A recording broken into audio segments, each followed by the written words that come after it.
Right, yeah. Well, I grew up in Seattle, and it probably has a lot to do with why I got into bass eventually.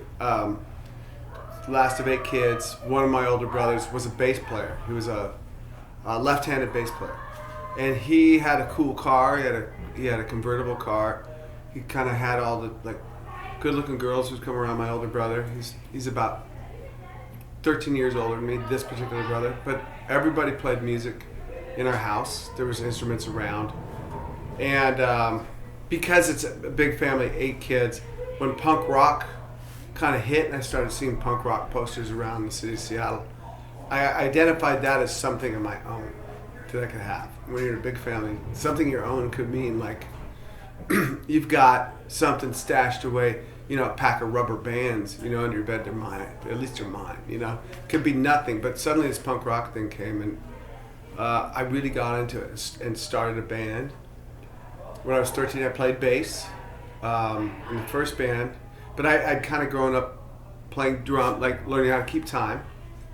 I knew, G and D and A, and all the chords you need to know on guitar. G, D, and A, maybe an E minor, and bass. I learned how to play with my older brother. Today's Your Birthday, Beatles. There's the blues, major scale. And I used that major scale. That was all the schooling I had. I used that blues major scale all through Guns N' Roses. But my journey was, I played bass in the first band. I was 13 and 14. Was asked to play drums in a band called the Fastbacks, which kind of took off later on. It was a popular alternative band from Seattle for 25 years or something. But I was the first drummer, and we made a single. I played drums in a hardcore punk rock band called the Farts. I was playing guitar and bass in kind of other bands, and there was often times I would be in 3 bands at once. But when you're a teenager, you can do that. And I played guitar in one band. And never great at any one of the either 3 of them, but I was playing and I was doing it. And I think that really counts for a lot. I think maybe when other kids were in their bedrooms practicing scales, I was out playing gigs. Scales and all that didn't come into my view for until I was in my 40s and started taking lessons. So moved down to LA when I was 19. I had a bass and I had a guitar. I had a drum kit, but I sold it before I left because it was just a piece of shit. And I thought, I'll get down to LA. Didn't know anybody. It was 84. Punk rock was over. There was sort of like this, anybody my age, which was 19 and 20, sensed that whatever's next was going to be on our shoulders.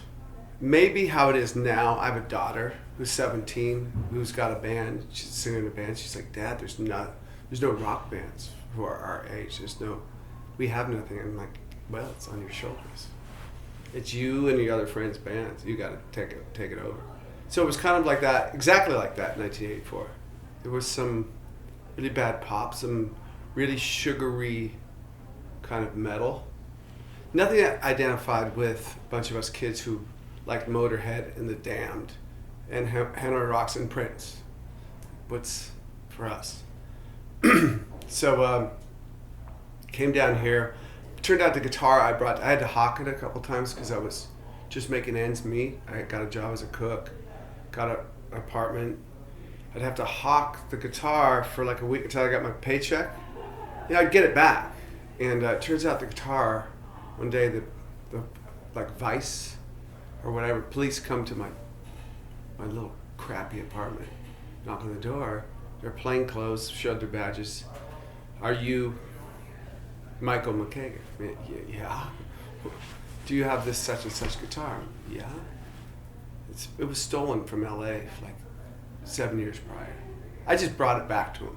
I'd gotten it in Seattle, traded another guitar I had for that. The guy I got it from didn't know it was stolen either. So anyhow, so suddenly all I have is a bass. All right, I'm a bass player. And just the same time I started playing with Slash, and then Izzy moved across the street, and eventually we all 5 of us came together and formed that band, and that's when I really became a bass player, working with Steven Adler and the influences. I'm like, okay, who am I going to be as a bass player? What are my influences going to be? And it was just like it was Paul Simonon from the Clash, like Sly and the Family Stone, Cameo, Prince, this band called Magazine that was Howard Devoto from the Buzzcocks, and the bass had this. I saw them live. I really liked them. It was kind of led by bass, and he had this huge chorus. I didn't know what a chorus was, but he had this sound on his bass. Like, that's not a bass amp. He's got a pedal or something, some sort. And so if you hear chorus on my bass, like a Sweet Child of Mine, there's a ton of it, Rocket Queen. That's all from Magazine. This sort of art, what were they? Post-punk, sort of in the Killing Joke. And I was influenced by Killing Joke and those types of things. And there was a band called DOA from the Northwest. And there was this bass player, Randy Rampage, who was just fucking awesome. And he would jump up in the air and just like, it was a contact sport. His bass playing, and the drummer was Chuck Biscuits, and they were the best rhythm section I've ever seen. Still to this day, they're one of the best. I mean, you look back in history, and those guys were just like slaying it. Chuck went on to play with Circle Jerks and Social Distortion, and Randy started singing in some metal band. What are they called? Do you know? Do you know who I'm talking about? They're called Napalm. No. Napalm Death? No, they're from Canada. Shit, sorry, Randy, if you're watching this. But he was like, the look of that guy and everything about it, how he rolled, he was the coolest dude. And the 84 bass players were like, it's Paul Simonon. You're looking at, who are you looking at? You're looking at Lemmy, Paul Simonon, Nikki Sixx, like the first Motley EP and stuff. Like the bass players were the cool motherfuckers. I'm like, okay, yeah, I'll play bass. That's the thing. And so that's how I got into it.